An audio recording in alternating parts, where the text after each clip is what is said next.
tahun ini sebenarnya kita sudah merencanakan untuk membangun Karibosi, tetapi itu tadi saya sampaikan ada beberapa kendala teknis.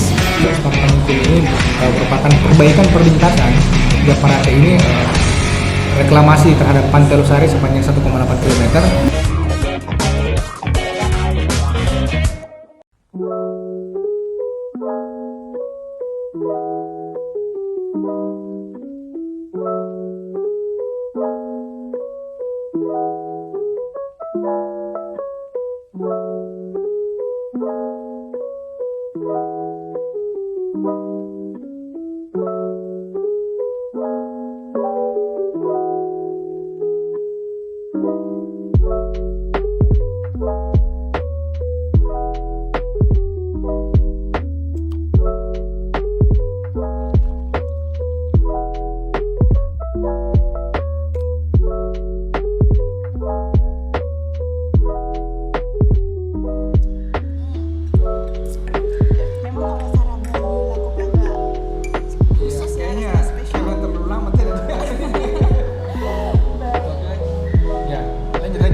Tentunya ini kita tapping di penghujung tahun nih. Ya, di penghujung tahun.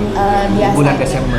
Betul sekali. Biasanya masyarakat atau warga Kota Makassar itu pengen tahu seperti apa sih sebenarnya progres kinerja pemerintah Kota Makassar dan kedepannya pastinya juga mulai penasaran masyarakatnya. Ya. Kira-kira program baru apa sih pemerintah Kota Makassar yang akan kita lihat di 2023? Ya. Kita mulai dulu nih Pak, seperti apa saat ini progres program-program kerja dari pemerintah Kota Makassar? Ya, baik. Pertama-tama mungkin ini minggu pertama ya di bulan Desember. Saya rasa di tengah-tengah cuaca yang kayaknya terakhir kita podcast itu sudah masuk musim penghujan dan sekarang kayaknya sudah malah intensitas hujan ini semakin bertambah, dan pastinya kalau di penghujung tahun pasti yang kami khawatirkan itu bencana, kemudian banjir di mana-mana. Ini perlu kami sampaikan kepada seluruh warga untuk terus waspada dulu. Jangan sampai nanti di tengah euforia biasanya pergantian tahun dan mungkin banyaknya acara-acara, mungkin mau liburan, orang tidak waspada akan bencana.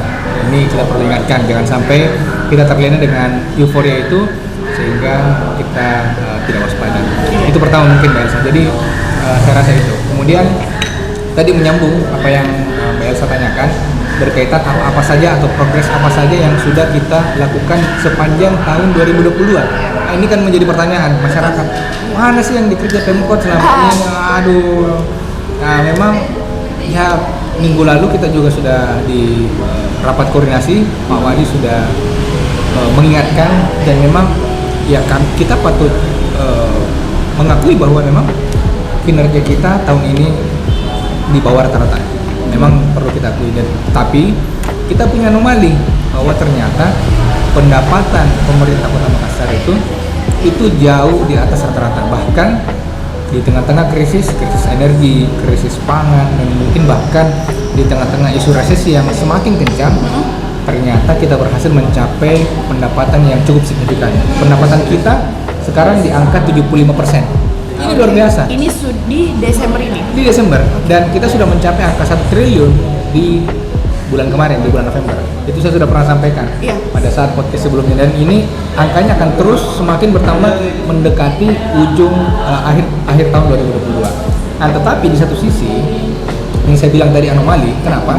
Karena ternyata belanja kita atau serapan SKPD itu sangat jauh dari harapan. Karena kenapa? Rata-rata capaian kita itu di bawah angka 50%. Dan ini sudah diingatkan kepada seluruh kepala SKPD dan seluruh pejabat bahwa Pak Wali tidak menginginkan hal tersebut. Nah, Pak Wali berharap, ini saya ada datanya, saya buka dulu. Sekarang kita berada di angka 49,47%. Itu untuk? Ini untuk belanja. Ini data per tanggal 29 November 2022. Sedangkan untuk target pendapatan kita di angka 76,56%. Jadi ada gap sekitar 77%. Hampir 77%. Jadi sangat-sangat jauh dari uang pendapatan yang kita dapatkan dari belanjanya. Betul. Jadi kita punya ada tabungan lah, boleh dibilang gitu ya. Jadi bahasa ringannya seperti ini, kita bisa mendapatkan pendapatan itu sudah sampai dengan 75% kalau kita pesankan. Tapi ternyata serapannya cuma sampai 49%. Iya. Apa kira-kira nih Pak yang kalau dari hasil analisa mungkin dari Bapak sendiri kira-kira gapnya ini tercipta karena apa? Ya, ini yang menjadi pertanyaan kita juga selalu, karena kenapa? Kita itu sudah berusaha untuk menekan SKPD dengan memangkas atau mungkin menunda TPP. Kita pangkas juga belanjanya pada saat kita melakukan perubahan anggaran. Tetapi nyatanya memang ini yang menjadi masalah. Kita tidak tahu kenapa ini terjadi. Nah, ternyata waktu kemarin Pak Wali Kota di minggu pertama Desember minggu lalu itu sudah menganalisa. Ternyata masalahnya memang banyaknya dokumen administrasi yang tidak dipenuhi oleh SKPD. Sehingga seluruh anggaran yang kita sudah siapkan di 2022 ini secara administrasi tidak terpenuhi dan ini tidak bisa dilakukan tender. Makanya ini salah satu strategi yang diumumkan kemarin pada saat kita rapat koordinasi untuk seluruh SKPD melakukan yang namanya tender dini. Tender dini? Ya, tender dini. Dan ini sudah disampaikan untuk seluruh kepala SKPD minggu pertama dan minggu kedua. Seluruh belanja-belanja yang sifatnya strategis itu wajib dilakukan tender dini supaya bisa kita memaksimalkan. Karena kalau kita menunggu 2023 itu baru masuk, baru kita melaksanakan tender, pastinya akan memakan waktu juga dan bisa saja nanti kegiatan itu tidak jalan lagi nanti di 2023. Padahal kita tahu sendiri 2024 kita sudah masuk yang namanya tahun politik. Betul. Sehingga kalau dalam tahun politik pastinya banyak kegiatan-kegiatan yang pasti akan tertunda juga nantinya. Makanya tahun 2023 ini semua program yang sifatnya strategis, semua program-program kita, bangunan-bangunan kita yang sifatnya monumental itu wajib dilaksanakan oleh SKPD di tahun 2023. Nah, kalau mereka masih tidak mau melaksanakan atau mungkin ada kendala yang tidak sanggup mereka atasi, ini menjadi catatan pada saat kita melakukan evaluasi terhadap pejabat strukturalnya, baik eselon 3, eselon 2, dan mungkin bahkan staf yang ada di masing-masing SKPD. Ya, paling bawahnya itu pun semua akan kena ya. Iya. Akan dievaluasi secara kerjaannya. Iya. Nah, itu garis besar sebenarnya mengenai serapan anggaran. Jadi memang sudah muncul ya. Tadi Pak Kaban sudah bilang bahwa dari segi administrasi yang mungkin masih ada kendala di masing-masing SKPD. Adakah kemudian evaluasi lain nih Pak secara garis besar untuk 2022 ini yang kemudian nanti akan menjadi fokus dan perbaikan di 2023? Baik, pastinya tadi untuk berkaitan dengan beberapa capaian kita di 2022 yang tidak bisa kita capai itu akan kita laksanakan kembali 2023 dengan harapan seluruh SKPD yang tidak melakukan atau tidak melaksanakan di 2022 itu betul-betul mereka progresif, mereka betul-betul melakukan akselerasi untuk melaksanakan dengan segera. Karena kita tahu kan tadi saya sudah sampaikan 2024 adalah akhir dari tahun politik. Jadi kenapa kita berharap 2023 selesai supaya agenda-agenda politik itu tidak bersinggungan lagi dengan kegiatan pemerintah kota. Jadi tidak ada lagi kendala yang mungkin nanti akan orang pikirkan seperti itu. Oke, baik. Kalau tadi kita bicara mengenai pekerjaan yang kemudian sekarang ini akhirnya diputuskan untuk dilakukan tender gini, berarti nanti pengerjaannya di 2023 sudah harus pasti dikerjakan. Iya, sudah. Udah berjalan ya sekarang untuk tender-tender tersebut. Oke, selanjutnya kita mungkin bicara soal tahun 2023 nih, Pak Alan. Kira-kira pemerintah Kota Makassar ada semacam inovasi atau mungkin program yang kemudian menjadi fokus di 2023. Iya, jadi sebagaimana rapat sebelumnya di rapat koordinasi, Pak Wali sudah menyampaikan kepada seluruh pejabat, baik mungkin lurah, camat, kepala bidang, dan kepala SKPD yang hadir pada saat itu, menyampaikan beberapa program strategis yang akan kita laksanakan di 2023. Kenapa kita kumpulkan dalam satu ruangan dan kenapa kita umumkan? Kita mau seluruh SKPD itu bekerja sama untuk melakukan percepatan. Karena contoh misalnya kita ingin membangun yang namanya perbaikan untuk lapangan Karebosi.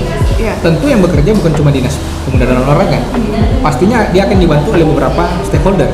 Contoh mungkin untuk tanahnya itu dibantu dengan Dinas Pertanahan, sertifikatnya. Kemudian untuk penguasaan wilayah, membersihkan lapangan Karebosi butuh personil di sana. Mungkin akan ada satpol di sana. Kemudian nanti akan pelibatan dengan lurah, camat dan sebagainya. Jadi kita memanggil seluruh SKP dan kita umumkan. Dan waktu itu minggu lalu kemarin Pak Wali mengumumkan ada 13 program yang akan kita laksanakan yang sifatnya mungkin strategis. Yang saya maksud strategis ini betul-betul anggarannya cukup fantastis. Iya, jadi ada 13. Ada 13 dan meskipun secara kategorisasi 13 tetapi sesungguhnya lebih dari 20 program atau bangunan yang sifatnya monumental. Pertama mungkin ada Karebosi Sport Park. Tahun ini sebenarnya kita sudah merencanakan untuk membangun Karebosi, tetapi itu tadi saya sampaikan ada beberapa kendala teknis yang tidak bisa dipenuhi oleh SKPD. Ada administrasi yang tidak bisa terpenuhi pada saat kita ingin melakukan tender, baik mungkin perencanaannya, UPL-nya, kemudian mungkin andal lainnya itu tidak tersedia. Makanya kemarin itu diundang semua SKPD terkait. Nah, seperti begitu. Jadi Karebosi Sport Park ini kita akan melakukan rehabilitasi secara menyeluruh terhadap lapangan Karebosi. Akan ada lapangan besar, lapangan mini soccer dan lapangan futsal di dalamnya. Kemudian akan ada juga perlintasan untuk jalanan jogging track. Jadi untuk warga Kota Makassar, karena Karebosi ini memang menjadi salah satu ikon Kota Makassar yang orang Kota Makassar itu kan selalu banyak di situ ya. Jadi nanti kabar gembira juga sebenarnya karena Karebosi kedepannya nanti kita akan lebih nyaman lagi, lebih banyak fasilitas. Kemudian ada yang baru. Akan ada juga Kanrerong ini merupakan tempat UMKM. Akan ada di 2 lokasi yang akan kita perbaiki di Karebosi dan Nikel. Kemudian akan ada juga Smart Panyingkulu. Smart Panyingkulu ini merupakan perbaikan perlintasan atau perempatan yang ada di beberapa titik. Akan ada 4 titik yang kita perbaiki. Salah satunya ini di Jalan Haji Bau Arif Rate. Seperti begitu. Kemudian akan ada juga yang namanya Mobil Center atau gedung PKK yang bergabung dengan Dekranasda dan gedung untuk Bunda PAUD. Ini akan berada di lokasi di daerah Jalan Tamrin dan perlintasan Bali Kota. Seperti begitu. Kemudian ada juga nanti yang akan kita bangun Japarate. Ini pernah juga saya sampaikan pada saat podcast sebelumnya. Japarate ini reklamasi terhadap Pantai Losari sepanjang 1,8 km, di mana kita akan membuat Pantai Losari ini menjadi 3 lantai, di mana lantai 1 merupakan parkiran, lantai kedua merupakan mall atau pusat perbelanjaan untuk masyarakat Kota Makassar, dan lantai ketiga ini merupakan anjungan Pantai Losari yang akan kita buka sepanjang 1,8 km.